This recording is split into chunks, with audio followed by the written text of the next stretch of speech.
It's great to be able to introduce the next speaker. He was with us 2 years ago in this very hotel, but downstairs in another venue. We had an extremely enthusiastic reception for him at Heathrow Airport on Tuesday. If some of you were outside in the reception area and the coffee area, you would have seen there were several dozens of people waiting outside the hotel just 15 minutes ago, ready to welcome him with flowers, with a huge camera crew and a media crew. He is one of India's best-known politicians, at least in South India, but he's certainly across the whole country one of the most articulate, and is able to talk about exactly some of the political leadership points that I mentioned in my opening address. Telangana is the newest state in India. It was formed just a decade and a half ago. However, it's a huge IT hub. Hyderabad is a huge IT hub in India. The Telugu population is present in the UK. There's more than 300,000 Telugu-speaking people in Texas and very many other places around the world where there's a big tech community. He's heading to Texas straight after this. I'm sure that his speech is going to talk about the importance of Telangana within India, but then also why Telangana is important for the global economy as well, given that it is such a regional IT hub. It's my absolute pleasure to welcome for the second time in 3 years to India Week, KT Rama Rao.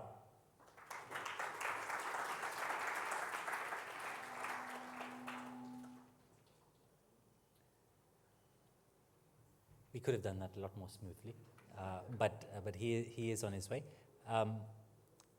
KT Rama Rao, everyone.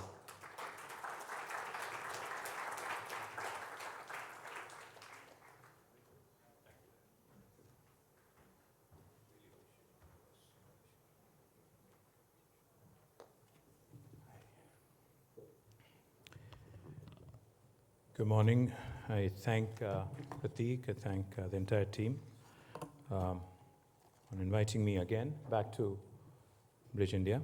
I stand before you not just as a proud Indian, but also as a passionate Telanganite. For those of you who probably know a little bit about India but don't know much about Telangana, we are the youngest state of India. And I would like to call my state the most successful startup state of independent India, which is in the last 78 years. Now, why do I say that? Let me just quickly add a few pointers for you. Those who probably know about technology, those who work in the technology industry, or those who work closely with technology industry would know that our capital city of the state of Telangana, Hyderabad, is one of the most important hubs for technology in the world. A few decades ago, there was no Telangana. We were formed as a new state in 2014. It was nothing short of nothing but a broad demarcation of a geographical landmass, but it also created an opportunity for a young state in India to start with a clean slate, to start, without any baggage. And that's exactly what we did over the last 10 years. I was part of the government from 2014 until 2023 December as a minister representing multiple portfolios, including urban development, technology, industry, commerce, handlooms, textiles, etc., etc. So I speak from about 10 years of experience in a new state of India. Now, building up a social public movement with such high velocity as was done in the case of formation of Telangana, literally gives you hope that after Gandhi, after Pandit Nehru, and what all they had to do during India's independence movement, there are still possibilities and more, even in independent India, to achieve your dreams and to achieve your ambition through democratic struggle. One of the things I would like to quickly point out, Darwin's theory, they say, survival of the fittest. What makes Telangana special? What is so good about Telangana? We have done a number of things which probably have not been seen in any state in independent India in the last 78 years. How many of you in this room probably know? I am not sure. But if you just pull out your phone and probably type in Google, just do a quick search in Google, world's largest lift irrigation project. The world's largest lift irrigation project, a multi-stage lift irrigation project. Now, many of us in this room, I'm sure, have heard of the Three Gorges Dam in China and how the Chinese execution and how quickly they move when it comes to how agile they are when it comes to execution, etc. But if you just Google the world's largest lift irrigation project, you would realize that it is in India and it is in my state, Telangana, and it was built within 3 years of time. Now, we lift water from about 80 meters above sea level all the way to 618 meters above sea level and irrigate nearly 45 lakh acres every single season. Now, this also is something that goes to show you that even in a democracy, a vibrant democracy, infrastructure projects can be made to happen in a timely manner. Of course, meeting with all the resistors, all the potential challenges, potential impediments, etc., we were able to deliver. Not only the world's largest lift irrigation project, but we are also the first state in India to have completed a massive project with almost $7 billion US, ensuring that every single home in Telangana, which is about 10 million homes, are provided with a potable drinking water connection. Now, this might sound like, in the first world, it might sound like something trivial, but in a country like India, where we have a lot of room to grow and a lot of things to improve, this is by no means a small achievement. Likewise, let me also share quickly the world's largest campuses of Google, Microsoft, Amazon, Facebook, Meta, as it's called, and the most valued technology companies in the world, including Apple, Salesforce, ServiceNow, Novartis, Medtronic, all of their largest campuses outside of the US and outside of their headquarters are today in my state, my city, Hyderabad. And this is not a call center or a support center I'm talking about. This is cutting-edge technology development that's happening in India, in my city, Hyderabad, and the landscape and the way it changed over the last 10 years is nothing short of incredible. The story is nothing short of incredible. One of the things I'd like to point out, just so that we talk numbers quite often. Have you heard of any state or country which has seen 156% growth in its per capita over the last 1 decade? Now, that's Telangana for you. We were ranked among Indian states, ranked 12 in 2014, but as of today, we are ranked number 1 in India in terms of per capita income, raising from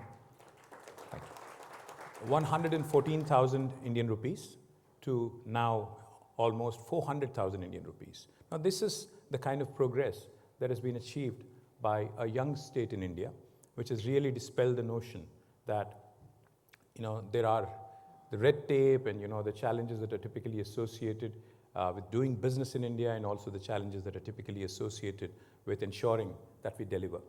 Now, just to expand on the bit on technology, not only did we attract large number of tech companies to Hyderabad, to Telangana, and to India, we also made sure that we provided enough and more jobs to the local youth and local youngsters. The number of jobs when we assumed office in 2014 in tech industry alone was about 323,000. But by the time we relinquished office, that rose almost to 1 million, a whopping 10 lakh jobs. Now, also, that reflects in the numbers and performance of our technology exports. When we assumed office, the technology exports from Telangana were about 56,000 crores of rupees, Indian rupees, 56,000 crores of Indian rupees. By the time we left office, it was almost 241,000 plus 241,000 crores of Indian rupees. So the kind of progress that was achieved, the kind of delivery that was made possible by our leader, Shri KCR, who was the first Chief Minister of Telangana and who was also the leader of the agitation for about 14 years before Telangana became a reality, is a shining example of how to adapt, how to, like I said, Darwin's theory of evolution, survival of the fittest, as they say. If you have to theorize and if you have to probably translate into how things can also happen in governance, Telangana is a shining example. Likewise, let me also quickly add, disruption, is a word typically associated with the tech industry and the tech world. A lot of people think disruption typically means a tech startup, but disruption can also happen in governance. That's exactly what Telangana has shown you. For the last 78 years, we have the same set of officers, the bureaucrats, the civil servants, which, by the way, is a legacy from England.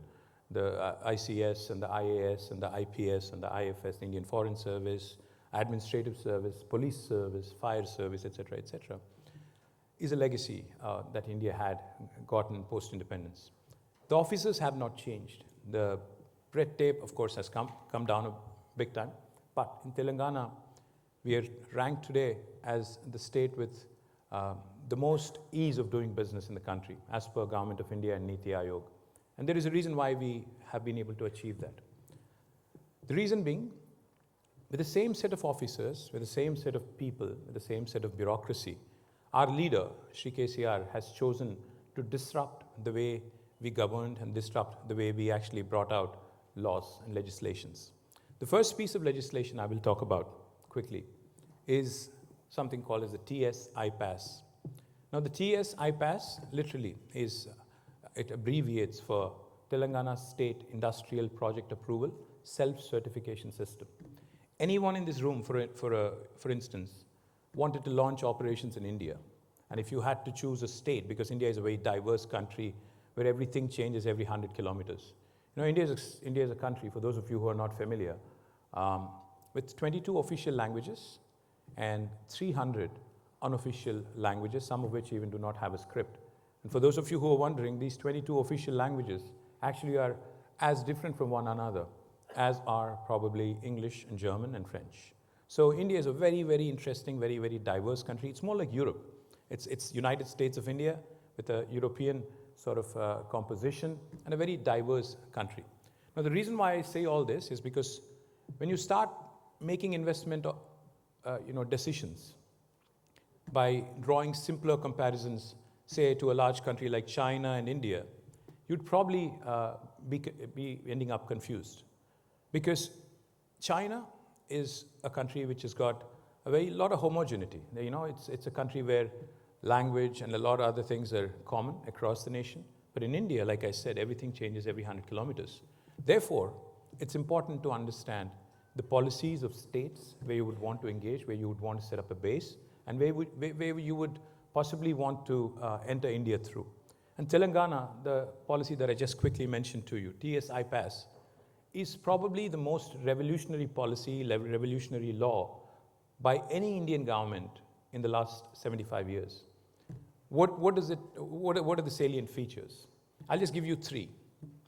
Any of you in this room, if you wanted to start an enterprise in Telangana, it could be a factory or something in the services industry, you would be surprised to know that you do not need any approval from the government.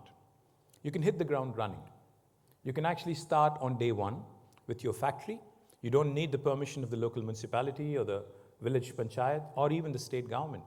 If you have a piece of land that is already owned by you, if you already are allotted to you, you can start construction on day one. Parallelly, simultaneously, we request that you submit an application online on the TS IPAS portal. Now, what does that do? Once you start operations for regulatory compliance, when we get your information, we promise all clearances in less than 15 days. If you don't deliver on the 15-day window by statute, by law, on the 16th day, it's an automatic approval. No other Indian state has this kind of a feature in today's economic landscape. Also, from the 16th day, we take accountability very seriously. So from the 16th day, we actually also penalize our bureaucrats a sum of rupees 1,000 per day if they are held responsible for the delay. Again, no other Indian state has done this kind of bold, adventurous policy making. In case you're wondering, this guy is a politician, how do I trust him? Let me tell you, more than 28,000 clearances have been given in the last 10 years through TS IPAS. We've been able to raise more than 3.5 lakh crores of investment into Telangana and have been able to create 24 lakh direct jobs, which is about 2.4 million direct job potential in our state. And that, again, ties back to the explosive growth that we had in the technology sector, from 300,000 jobs to 1 million jobs, from 57,000 crores of IT exports to 2,41,000 crores IT exports, and also the ability to attract the world leaders like Apple, Google, Microsoft, Amazon to set up their largest base outside of the US and outside of their headquarters in my state. In summary, I'll just say one thing. Telangana today, if you ask me to sum up in one word or one sentence, how do you define the kind of development that we've had? I'd say a fine balance of welfare, development, an integrated, holistic, and a very inclusive approach is what makes Telangana special. We believe in maximizing governance and minimizing government. We believe in ensuring that process becomes the key and not the person. We believe in institutionalizing the change and not centering our decision-making around individuals. And that's what makes Telangana truly a special story. And I do believe there are enough and more learnings for the rest of India to learn from Telangana, to see how you can raise from rank 12 to rank 1 in per capita, in GSDP, in creating wealth, in distributing it to the downtrodden, to making sure that inclusive infrastructure growth also happens on an equitable, in an equitable fashion. So I thank Bridge India for this lovely opportunity. I sincerely hope that all of you have a great experience here. And I do hope you continue to invest in India and continue to pick progressive states like Telangana, which truly are the lighthouses for the country and possibly by extension to large chunks of the world as well. Thank you very much.